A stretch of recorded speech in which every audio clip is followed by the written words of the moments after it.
Hey friends, this is Jenny and Scott. We are here today and we're going to talk home inspections. So Scott, first question, how many home inspections have you done? Roughly, probably thousands. I know in the past year, we just my company alone, what I've been involved in, we did about 400 home inspections, and over the course of 20-year history, that's probably thousands.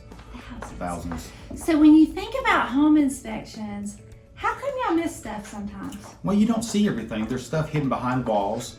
You know, it's a visual inspection, so you can't tear anything apart. You can't damage the home. You can't take the sheetrock down? No, it doesn't belong to us. It doesn't belong to your buyers. It belongs to the sellers. And so they wouldn't appreciate coming home and seeing a wall taken down to figure out what's behind it. So we're looking for clues. We're looking for signs. We're looking for evidence of things to inspect further or require someone to inspect further. So if we can't find something, it's kind of like going to the doctor. You go to your general practitioner, we're the general practitioner. You come to us if you've got an ailment or we're looking for an ailment, and then we refer it out to a specialist like an oncologist or something like that.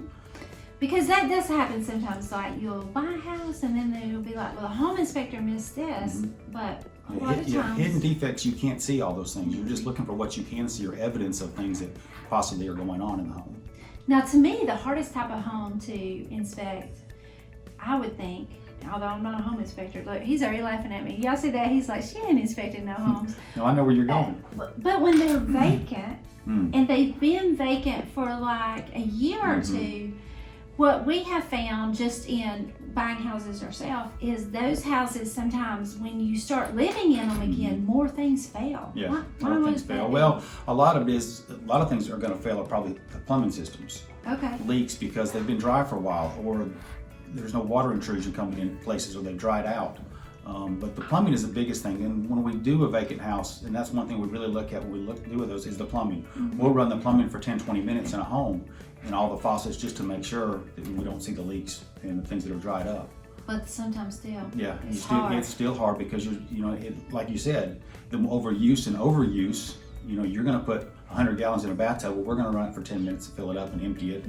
But after 3 or 4 uses in that, they pop. Yeah. Some of the joints could separate or things like that as the use happens. We find that sometimes if we buy a vacant house that we have more trouble on things like that. Now, what do you think the most common things that show up on every home inspection report? There's a couple. There's a few. And it's probably, I just call it deferred maintenance. And it's a lot of things out there. It's rotten wood around windows on the outside of the house. There's plumbing issues that we talk about all the time where a handyman has gone in and fixed something and maybe they've used an inappropriate hardware to fix it. It's gonna fail after time. The corrugated pipe in the bathrooms, the flexible pipe people put in for a P-trap, that's always gonna fail. And oddly enough, loose toilets. I do see that. That and GFCI outlets. Yes. I see GFCI outlets. Yeah, you can always find a GFCI outlet somewhere in a house that's either wired wrong or doesn't work, or they're just not there at all because code didn't require it 30, 40 years ago. Right. Or a handyman has gone in and fixed stuff and they didn't wire it properly. So.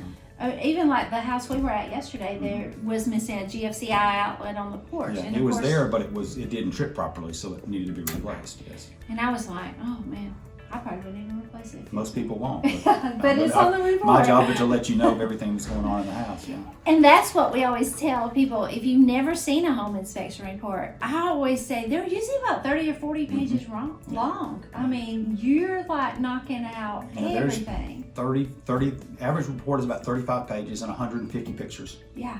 So it's a great to-do list after closing. Yeah, it's a great punch list. I mean, we're going to give you a list of, like I said, the deferred maintenance things, or I'm going to point out stuff that could be an issue down the road, and it's a great checklist to follow for things to fix after the house. Yeah, and there's a lot of handyman stuff in that you can do yourself. Yeah. What's the worst thing you've ever seen on a home inspection? The worst thing we see in a house is water. Water is probably the evil thing because water happens, intrusion happens, and nobody even looks at it or tries to fix it. Right. They just, but long-term water damage creates mold, mildew, rotten wood, and so water can create so many issues in a house. It just is one of those things that you have to look out for. And I think that's why it's important for me when I walk around a house, even the house yesterday we were at, I was talking about the gutters and downspouts moving away. I had a water issue in my crawl space my first home. It took me 5 years to figure out what was wrong with it, and it was gutters.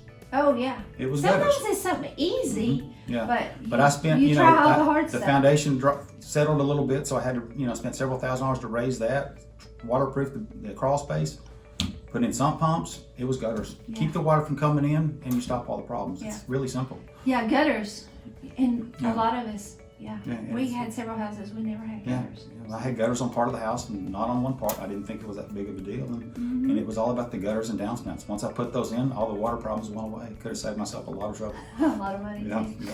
So we just wanted to kind of give you an overview of a home inspection, because most of you, when you are looking to buy a house, you're going to get a home inspection. And then if you've already bought a house, it can be really good to just go through that as a maintenance list of what to take care of. So thanks, Scott. Yeah, thank you. Thanks for having me. Bye, y'all.